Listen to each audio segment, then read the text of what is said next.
All right, so I'm having one of those moments where things click, sort of a synthesis of ideas. And it's coming from watching The War on Sensemaking with Daniel Schmottenberger, who is a social philosopher. Don't know much about him, definitely need to explore his work, but in this opening 15 minutes, he has said all of the right things, at least from my perspective. There are some key takeaways, and one that I really want to capture is he used my line of thinking and my metaphor about this, ability to train your brain to be intellectual, to train yourself to be intellectual. And I've used the example that working out is a similar process. And that I think by engaging so intimately with the workout process and seeing that progress, it helped provide me with the tools in order to develop my mind. But he did say more articulately, more precisely, a few different things that I think have captured it in a way that I've missed out on. One of the things that he said, there's an error in sort of our societal collective thinking right now for many people. And it's in the same vein as everyone wants to be buff, but nobody wants to lift heavy ass weights. Or, everyone wants to be rich, but nobody wants to do work. So sense making is a muscle, right? And just like working out, just like what you have to do to get buff or to even just be in shape, nobody is inherently just benching 315 and has shredded six pack or can run a marathon, right? You have to train for that. And additionally, once you stop training, you lose the ground that you've made.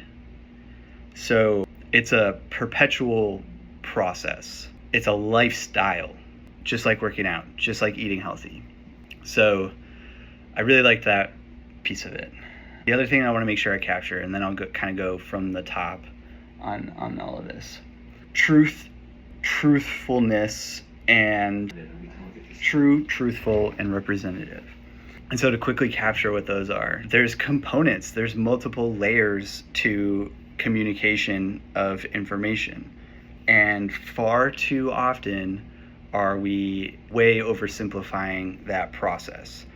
And so I remember I had a kind of a heated discussion with once where I dropped this line: everyone's entitled to their own opinion, but not to their own truth or not to their own facts. True, truthful, and representative talks about kind of the primary three hierarchies of truthfulness in communication. And so the first layer is it's the most simple, and it's usually where people kind of stop, which is, does this person believe what they're saying, as a true false question. One of the problems that we get into is that there are people who believe what they're saying is truthful when it's just flat out not. And that's I think the hardest battle to fight, because it's a total erosion of any common ground. One thing that he laid out nicely is that there's a piece of this, right, that it's not just about whether the person communicating believes this thing. If they say it and they believe it in their head and they say it out loud, that's true. That thing that they're discussing, there's a third element here that the assessment of truth needs to be rooted in some sort of common experience, something that you and I can both see, touch, whatever. And so it's obvious for something like, I point to this wall, right? And I say, this is a wall. You can touch it and it's a wall. And someone else, that's independently verifiable, right? Someone else can come and touch it. Yeah, that's a wall. But that part gets trickier when you start talking about more meta ideas about ideas and concepts and societal structures. So truthfulness, and this is where I might mix some of his words, but that next layer, truthfulness, is more focused on that second part, on that independently verifiable part of it. So the communication can be true, like this person believes what they're saying, but then the truthfulness of the things that they're saying needs to be independently verifiable, because in order for that to be truthful, it needs to be independently verifiable, because it needs to be sort of universally experienced, rooted in reality. And then critical to this, the third component of truth is representative. Is it truthfully representative of the claim? If you're arguing about something and it's part of this larger context, which most of all of politics is, any kind of complex institutional organization structure is going to have it. So that third element is like the most critical thing that we are missing out on today. Part of a requisite for being able to examine truthfulness and good sense making is the ability to hold multiple different ideas, topics, positions in your head at the same time. You have to have the recall ability for all of these different things, which requires effort and work. It requires maintaining that recall in your mind. That's the same thing as building up muscle fibers, tearing them down to build them up, and maintaining the muscle mass in order to be able to lift a certain weight, right? It's that maintenance piece. So anyway, representative particularly comes into play in big data. And so he gets into some good examples of how you can still follow this process. And one of the things that we're getting tripped up on is you can be true, you can be believing what you're saying, and it could be independently verifiable. But the third element can be false, even if those first two are true. So the example used, which I'm not an expert in, but like it highlights it, and use this more as like this is an allegory, like an example of what it could be. So you're assessing medication, treatments for illness, and you're looking at the research here, and the research overwhelmingly is funded toward pharmaceutical treatments for disease. And so you look at, common things that could be examples of true, false would be the research in pharmaceuticals shows that this is more effective at treating this disease than natural remedies. And it might be true that a certain pharmaceutical antidote is showing evidence of more effective work. However, it can also be true that is false within the larger context of the whole situation. So it's not necessarily true that pharmaceutical is the best treatment over natural remedies. It could be true that these natural remedies, there is a combination that is just as effective, if not more effective, at treating this illness, but the funding for the research isn't there. And so they're in primitive stages of being able to even research remedies through natural practices.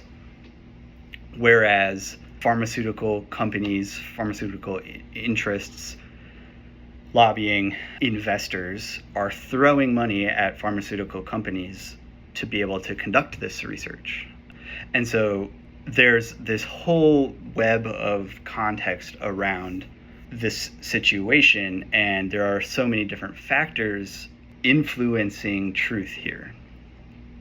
And so I wouldn't be necessarily 100% satisfied until, all things equal, right? The funding for the research, the level of research done in parallel between pharmaceuticals and natural remedies. That funding is the same, the research has embodied the same amount of data, and then one is showing more effectiveness than the other.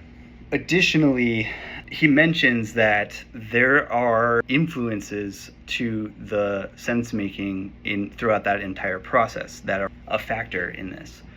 And so on the pharmaceutical example again, right, there are investors hoping, wishful for a certain outcome. There's a return on the investment at stake here. And so this gets into a dynamic of capitalism that is in direct contradiction to the truthfulness of science. The fundamental essence of capitalism and the fundamental essence of science do not play well together. It's like oil and water. So he talks about how you don't think about it in the moments, and there's so much noise around it that it's hard to even uncover this. The China study leaned on this type of thinking. I think it was, potentially not the best execution, but the point was there that there are these interests who want a certain outcome that are skewing the results of scientific research and inquiry, and therefore prescription. Even if it's not as nefarious as just tell me what I want to hear, it is still, we're going to look at this data from a particular lens. We're going to zoom in on this thing that we're really interested in right now. Everything else kind of falls to the wayside in terms of importance or truthfulness. And so it skews perspective slightly every time. And sometimes it's bigger and sometimes it's smaller, but it's always present. And so ultimately he comes to this point where he's saying, at its core, in its essence, science requires earnest research for the sake of its research rather than for some aim. And of course there are nuances to that even, but I won't get into that. So anyway, to wrap this up, I'll actually go back to the beginning, which kind of sets the tone for all of this, this is again about sense making. And talking about how we're at an interesting inflection point in society right now, because we've never experienced anything like this. And the experience is we're sense-making creatures. We have to try to make sense of the world so that we can best understand how to contribute and how to operate.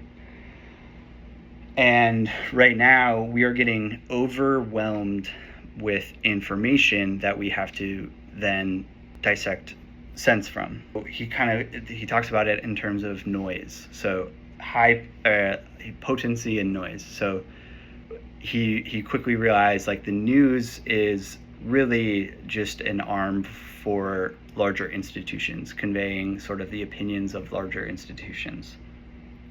There's a filter there. And so if you want to come to your own sense making without any bias attached to it, how do you do that? And so he was looking for these high potency, here's truthful information for you to make sense of the world about, right? High potency. It's potent in its truthfulness and accuracy. And he assumed that it was just a matter, and many people, including myself, are going through this experience where it just seems like you need to navigate the noise of all this additional, unnecessary, untruthful information, right? And so you need to get to a high potency truth center. And what you find is that it really doesn't exist. It's an individual issue. You have to do it yourself to a certain extent. And so once you come to that realization, it's daunting, but important and critical for us going forward to create a good sense-making process. And so that's where it kind of jumps into, all right, here's what I found, and let's break down what needs to be done in order to make this happen, and how can we foster an environment, a society that is good at sense-making and make that be sustainable. So that's where I'm at.